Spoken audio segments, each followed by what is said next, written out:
Hello, everybody. Welcome to Sunday Scary Stories.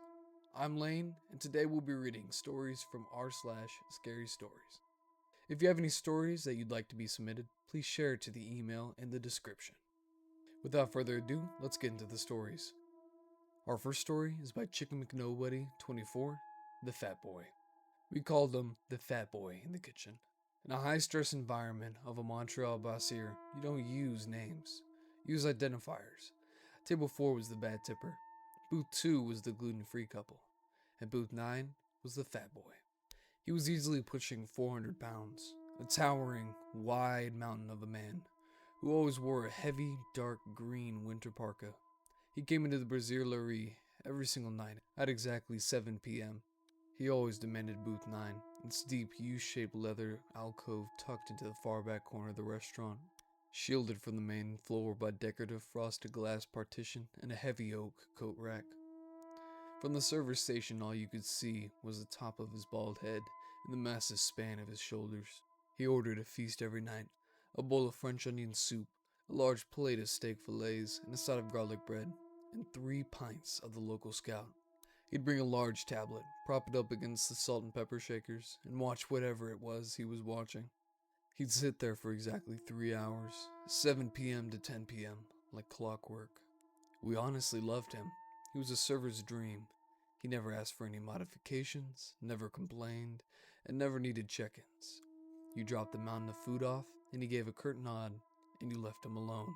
Whenever I glanced over during the dinner rush, I'd see a soft blue glow of the tablet illuminating his thick face, hear the faint clatter of his cutlery, and know he was content.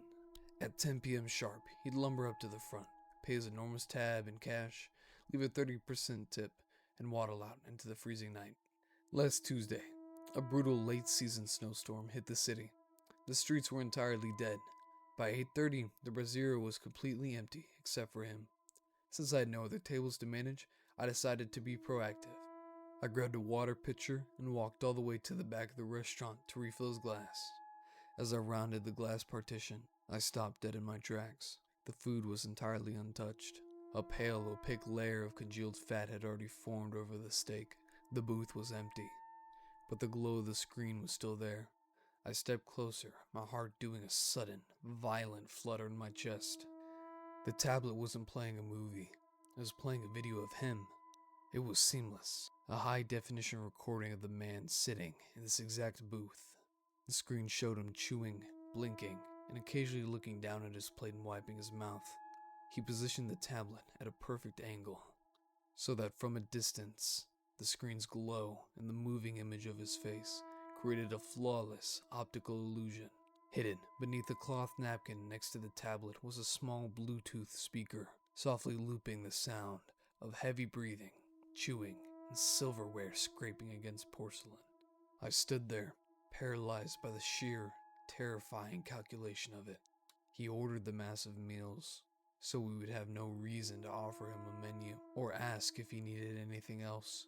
He sat in the scheduled booth 9 because it was entirely obscured from the rest of the room, and most importantly, booth 9 was located directly next to the emergency fire exit, which opened out into the labyrinth of dark, unlit alleyways behind the avenue. He had been buying himself an alibi for months. If the Montreal police ever came knocking, a half-dozen servers would swear on a stack of Bibles that this massive, immovable man was sitting in a restaurant from 7 to 10 p.m. every single night. My breathing hitched as I stared at the heavy metal of the fire exit door. Then, the handle slowly turned. A blast of bitter, freezing air swept over my ankles as the heavy door was pushed open. The fat boy squeezed his massive frame back inside. He wasn't sweating from the ambient heat of the restaurant. He was shivering. His boots were covered in dirty alley snow. He was aggressively wiping something dark and thick off the leather of his winter gloves with an old rag. He froze when he saw me standing there with the water pitcher. He looked at me. Then he looked at the table, which was still playing the video of him chewing his food. The silence in the restaurant was deafening, broken only by the tiny sound of the recorded silverware clinking from the little speaker on the table. He didn't panic. He didn't rush. He slowly pulled off his stained gloves, reached into his thick parka and pulled out a crisp $100 bill. He placed it carefully on the table, right next to the untouched cold steak. His eyes met mine. They were completely flat, dead. I've been sitting right here, enjoying my meal for the last 2 hours. His voice a low, gravelly whisper. Right? I couldn't speak. I just stared at the dark stains on the rag in his hand. I nodded slowly. Good, he muttered. He picked up his tablet, turned off the speaker, and lumbered toward the front doors, disappearing into the blizzard. I quit the next morning. I don't watch the local news anymore. I don't want to know what he was doing in the dark for 3 hours every night. I just know that somewhere in this city, there's a man that needs a very solid alibi, and he's perfectly willing to pay for it. Well, I personally really enjoyed that story. Nice, simple, short, and sweet. Unfortunately, it's not a series, which I would really enjoy. The OP comments saying it would ruin the mystique of the character, of the fat boy. Which, I mean, I do kind of agree, but I want to know what he was doing. Maybe there can be like a sequel where he's skinny now. This skinny man. Somebody commented, definitely a hit, man. The OP replies and said, what do you hear? What do you say? Honestly, that kind of makes sense. You know, he's a big boy. He could be doing some big work, you know. Anyways, let's get to the next story. Our next story is from Donovan 221. My wife has dementia, but she still remembers the man I killed. I'm old now. Might as well get this off my chest while I'm still breathing. I was never a religious man, but at 85 years old, you start to think about things like that. The afterlife, who you were as a person, what awaits you when everything goes black. I think I'm writing this for the both of us. Mimi's too far gone now to even understand the world she's living in, let alone the one that could embrace her after she draws the last breath. Doctors diagnosed her 2 weeks after her 81st birthday. We didn't need that diagnosis. Well, I didn't, at least. I noticed the signs before we even stepped foot in the hospital. Calling our son by her father's name, calling me by her brother's, and vice versa. That kind of thing, you know?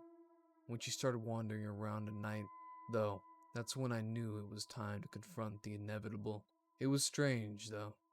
Her wandering didn't feel like wandering. She was deliberately going to one specific location. The exact location where it happened. I'd find her in our shed, staring down at the exact spot where the man had bled out, completely expressionless. I'd expect that even in her state, she'd feel at least something, any sort of emotion whatsoever.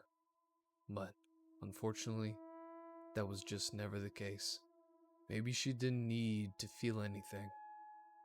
Maybe all she truly felt was drawn to a specific location where she knew something significant had happened. That thought process changed after about the 5th time. However, I could see it in her face. She knew. She knew that she had been violated. She knew that the violator faced no real justice for his crimes. And by the way she was looking at me, she knew that I wasn't going to stand around and let it just happen. When she spoke his name, I didn't know if she was remembering what she had forgotten or if she was addressing me personally. All I knew was that she said it with such clarity that, for a split second, it sounded like she had been healed. From that moment on, every doctor's visit had me holding my breath with uncertainty. If she went off on a ramble about that night, I could hold her hand, shed some tears and act like I was losing my sweet girl. But a separate part of me had a different way of thinking. I didn't know what I wanted. I didn't know if I wanted to live with the weight of what I had done anymore. I guess that's why I'm writing this now.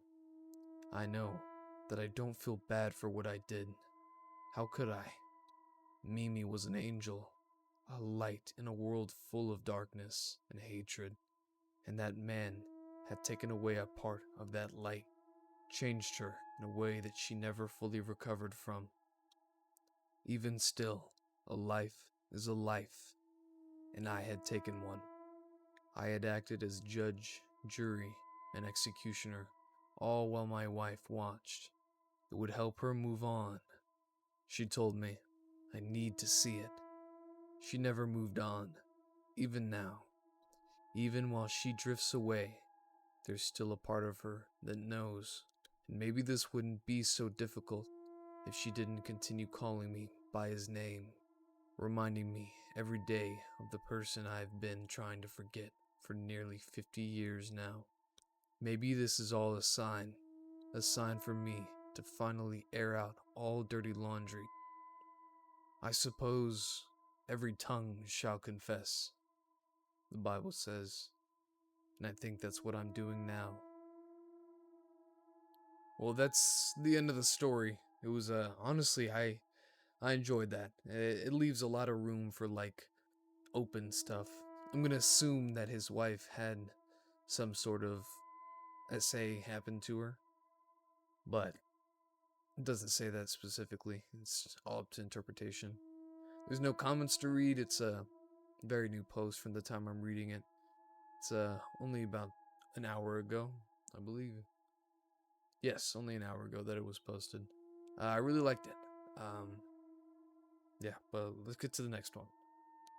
Alright, we're gonna have one more story, but this time it is a Ask Reddit post.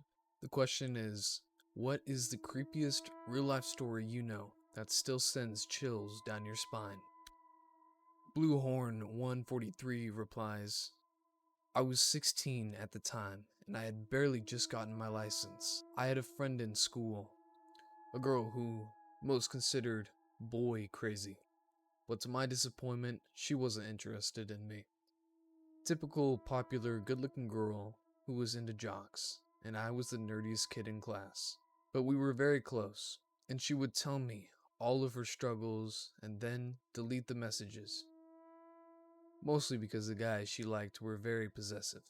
In the dead of night in winter, I got a call from her. This is very unusual.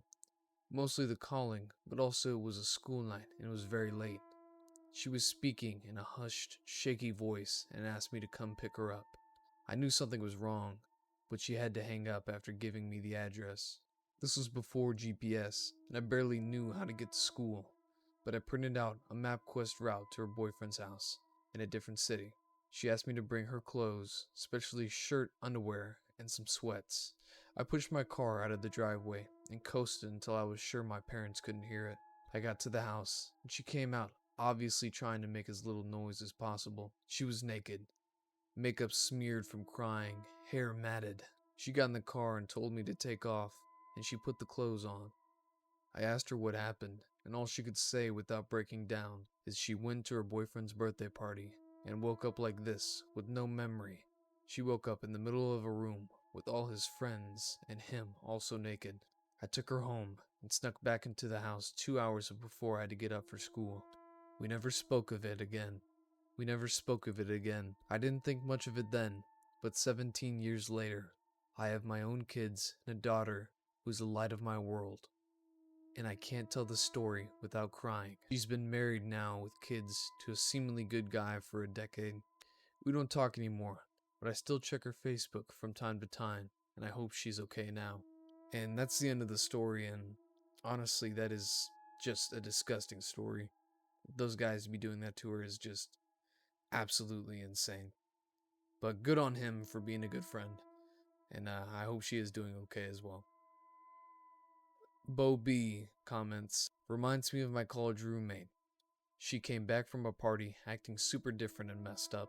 She spent days in bed covered in bruises, drinking NyQuil to stay asleep. Didn't know what happened, but I knew something was up, so we all tried to help as best we could without knowing what was wrong. Then, one day, shortly after, she is screaming as she pees and shaking and running a fever. Took her to the hospital, and that's when everything came out. She was drugged and gang R-worded at a frat party and got herpes from it. She left the school that semester, and I never heard from her again. I hope she's doing better now. That is absolutely horrible, and I can't even think to be in the situation that they're in. It is just absolutely disgusting, and I genuinely hope the people that do that to girls and men go to hell with my full heart. That's going to be the end of the video. I hope you guys enjoyed the videos. I know the last one was pretty gross and I had to censor quite a bit of it. If you guys like the video, please show some love on whatever platform you're on. It really does help, as this is my first episode. Without further ado, I hope you guys have a wonderful day and stay safe.